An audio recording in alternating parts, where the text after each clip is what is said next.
Հողագործները դիրքերում են, վարձակալված հողերի մեծ մասում հերկ չի իրականացվել, եղանակն էլ նպաստավոր չէր։ Տղամարդկանց վերադարձով աշխատանքները կվերսկսվեն, պետությունն էլ անվճար եգիպտացորենի սերմ է տրամադրել, 80-ից 100 հեկտար հող են հերկելու։ Ներկայումս կատարվում է գյուղատնտեսական աշխատանքներ,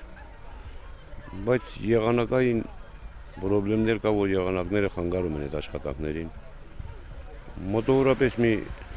80-ից 100 հեկտարի սահմանում գարնանացան կուլտուրաներ պետք է սերմենք,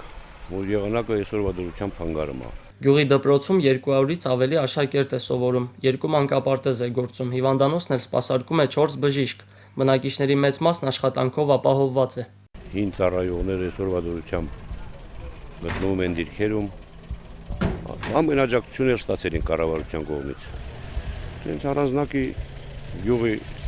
կյանքը բնականon իր հունով ընթանում է։ Հաթերքում շատերն են զբաղվում անասնապահությամբ, 700-ից ավելի խոշոր եղջերավոր անասուն ունեն, մանր եղջերավորների թիվը 600-ի է հասնում։ Իսկ հոտը գյուղ բերող հովիվն էլ նոր ծնված ուլիկը գրկում էր վերադառնում։ Հարություն Մկրտչյան, Բենյամին Ղարախանյան, օր